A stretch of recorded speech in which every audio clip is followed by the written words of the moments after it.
ഓം നമോ നാരായണായ.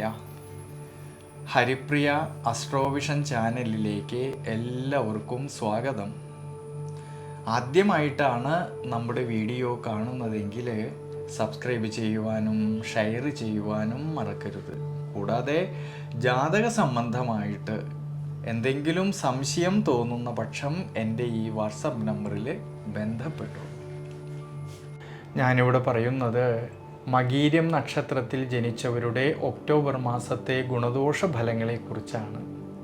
ആരുടെ മുന്നിലും തലകുനിക്കാതെ തൻ്റേതായിട്ടുള്ള അധ്വാനത്തിലൂടെ തൻ്റെ മനസ്സ് ആഗ്രഹിച്ചതായിട്ടുള്ള ലക്ഷ്യത്തിൽ എത്തിച്ചേരുന്നതിന് വേണ്ടിയിട്ട് നിരന്തരമായിട്ട് ബുദ്ധിപരമായിട്ട് സത്യസന്ധതയോടു കൂടിയിട്ട് പരിശ്രമിക്കുന്നവരാണ് ഈ മകീരം നക്ഷത്രക്കാർ. ഇടവം രാശിയിലാണെങ്കിൽ 30 നാഴികയും മിഥുനം രാശിയിൽ 30 നാഴികയും കൂടിച്ചേരുന്ന ദേവഗണത്തിൽ വരുന്ന നക്ഷത്രം കൂടിയാണ് ഈ മകീരം നക്ഷത്രം.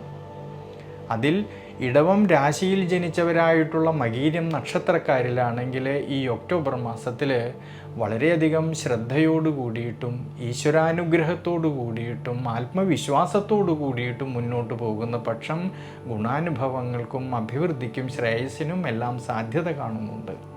എന്നാൽ ഒക്ടോബർ മാസത്തിൻ്റെ ആരംഭത്തിലാണെങ്കിൽ ആരോഗ്യസ്ഥിതി പൊതുവേ തൃപ്തികരമായിട്ട് കാണാമെങ്കിലും ഒക്ടോബർ മാസം 9-ാം തീയതി മുതൽ ജന്മരാശിയുടെ അധിപനായിരിക്കുന്ന ശുക്രന് നീചസ്ഥിതി വരുന്നതുകൊണ്ടും സുഖസ്ഥാനമായിട്ടുള്ള 4-ാം ഭാവത്തിലാണെങ്കിൽ കേതുവിൻ്റേതായ സാന്നിധ്യം നിലനിൽക്കുന്നതുകൊണ്ട് ഒക്ടോബർ മാസം 9-ാം തീയതിക്ക് ശേഷമുള്ള സമയങ്ങളിൽ ആരോഗ്യ പരിപാലനത്തിലും ജീവിതാനുഷ്ഠാനങ്ങളിലും ശ്രദ്ധിക്കേണ്ടതാണ്.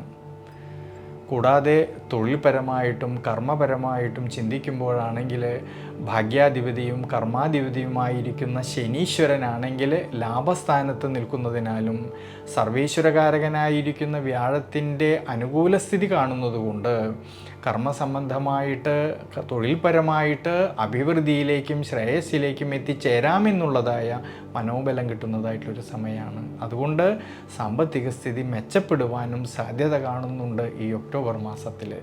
എന്നാൽ ശ്രദ്ധിക്കേണ്ടുന്നതായിട്ടൊരു കാര്യം, 10-ാം ഭാവമായിട്ടുള്ള കർമ്മസ്ഥാനത്താണെങ്കിൽ രാഹുവിൻ്റേതായ സാന്നിധ്യം നിലനിൽക്കുന്നത് കൊണ്ടും നിവൃത്തിനാഥനായിരിക്കുന്ന ചൊവ്വ 6-ാം ഭാവത്തിലൂടെ സഞ്ചരിക്കുന്നത് കൊണ്ടും കർമ്മപരമായിട്ടും തൊഴിൽപരമായിട്ടും അഭിപ്രായ ഭിന്നതകളോ മനോവിഷമതകളോ വരാതെ നോക്കണം ഈ ഒരു സമയങ്ങളിൽ. പ്രത്യേകിച്ച് ഈ ഒരു സമയങ്ങളിൽ കർമ്മപരമായിട്ട് പുതിയ പുതിയ തീരുമാനങ്ങൾ എടുത്തു പ്രവർത്തിക്കുമ്പോഴും കൂടുതലും ശ്രദ്ധ വേണ്ടുന്നതായിട്ടൊരു സമയമാണ്. മാസത്തിൻ്റെ ആരംഭത്തിലാണെങ്കിൽ വിദ്യാർത്ഥികളിൽ പഠന സംബന്ധമായിട്ട് അലസതകളും ക്ഷീണാവസ്ഥകളും വരാതെ ശ്രദ്ധിക്കണം. കുടുംബത്തിലാണെങ്കിലും കുടുംബ ബന്ധങ്ങളിലാണെങ്കിലും ഭാര്യാഭർത്തൃ ബന്ധങ്ങളിലാണെങ്കിലും അഭിപ്രായ ഭിന്നതകളോ മനോവിഷമതകളോ വരാതെ നോക്കണം ഈ മാസത്തിൻ്റെ ആരംഭത്തിൽ. എന്നാൽ ഒക്ടോബർ മാസം 24-ാം തീയതിക്ക് ശേഷമുള്ള സമയങ്ങളിൽ വിദ്യാമാതുലകാരകനായിരിക്കുന്ന ബുധൻ്റെ അനുകൂല സ്ഥിതിയും സർവേശ്വരകാരകനായിരിക്കുന്ന ദേവഗുരുവായിട്ടുള്ള വ്യാഴത്തിൻ്റെ ഉച്ചരാശിസ്ഥിതിയും മൂലം കുടുംബത്തിലും കുടുംബ ബന്ധങ്ങളിലും ഭാര്യാഭർത്തൃ ബന്ധങ്ങളിലും വിദ്യാർത്ഥികളിലും എല്ലാം അഭിവൃദ്ധിക്കും ശ്രേയസ്സിനും സാധ്യത കാണുന്നുണ്ട് ഒക്ടോബർ മാസം 24-ാം തീയതിക്ക് ശേഷമുള്ള സമയങ്ങളിൽ. അതുകൊണ്ട് ഇടവം രാശിയിൽ ജനിച്ചവരായിട്ടുള്ള മകീരം നക്ഷത്രക്കാർ ദേവീക്ഷേത്രത്തിൽ ഭഗവതിക്ക് പട്ടുടയാട സമർപ്പിക്കുന്നതും ഭാഗ്യസൂക്തം അർച്ചന ചെയ്ത് പ്രാർത്ഥിക്കുന്നതും വളരെ നല്ലതാണ്.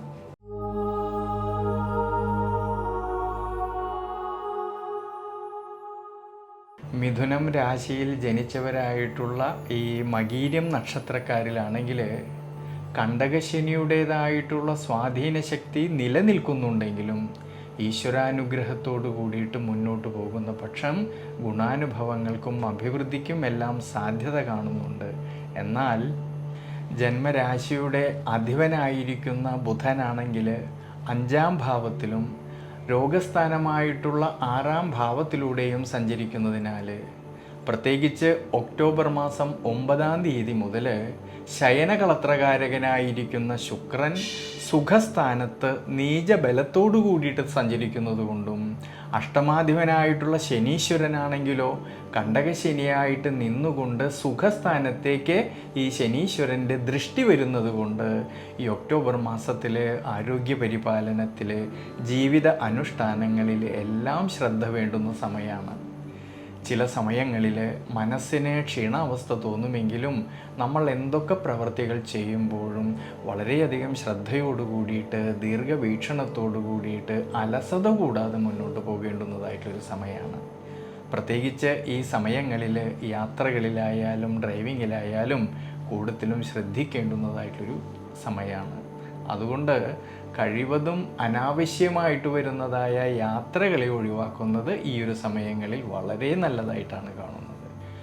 തൊഴിൽപരമായിട്ട് നോക്കുമ്പോഴാണെങ്കിൽ നിവൃത്തിനാഥനും കർമാധിപനുമായിരിക്കുന്ന സർവേശ്വരകാരകനായിരിക്കുന്ന വ്യാഴമാണെങ്കിൽ ഈ ഒക്ടോബർ മാസത്തിൻ്റെ ആരംഭത്തിൽ ജന്മരാശിയിലും പിന്നീട് ഈ വ്യാഴം ഉച്ചരാശിയിൽ നിന്നുകൊണ്ട് കർമ്മസ്ഥാനത്തേക്ക് ഈ വ്യാഴത്തിൻ്റെ ദൃഷ്ടി വരുന്നതുകൊണ്ട് കർമ്മസംബന്ധമായിട്ട് അഭിവൃദ്ധിയിലേക്കും ശ്രേയസ്സിലേക്കും എത്തിച്ചേരാമെന്നുള്ളതായ മനോബലം കിട്ടുന്നതായിട്ടുള്ളൊരു സമയമാണ്.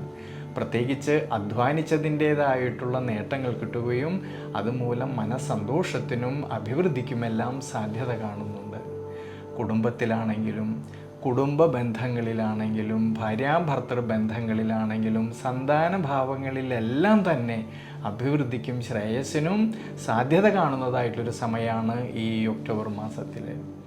വിദ്യാർത്ഥികൾക്കാണെങ്കിൽ പഠന സംബന്ധമായിട്ട് അഭിവൃദ്ധിയിലേക്കും ശ്രേയസ്സിലേക്കും എത്തിച്ചേരാമെന്നുള്ളതായ മനോബലം കിട്ടുന്നുണ്ട് ഈ ഒരു സമയങ്ങളിൽ. എന്നാൽ ഒക്ടോബർ മാസം 9-ാം തീയതിക്ക് ശേഷം 5-ാം ഭാവനാഥന് നീചരാശിസ്ഥിതി വരുന്നത് കൊണ്ട് പഠന സംബന്ധമായിട്ട് പുതിയ പുതിയ തീരുമാനങ്ങൾ എടുത്ത് പ്രവർത്തിക്കുമ്പോൾ കൂടുതലും ശ്രദ്ധിക്കുന്നത് നല്ലതാണ്. അതുകൊണ്ട് മിഥുനം രാശിയിൽ ജനിച്ചവരായിട്ടുള്ള മകീരം നക്ഷത്രക്കാർ ഈ ഒരു സമയങ്ങളിൽ അവതാര വിഷ്ണു ക്ഷേത്രത്തിൽ ഭഗവാന് മലർനിവേദ്യം ചെയ്യുന്നതും നെയ്വിളക്ക് വെച്ച് പ്രാർത്ഥിക്കുന്നതും വളരെ നല്ലതാണ്.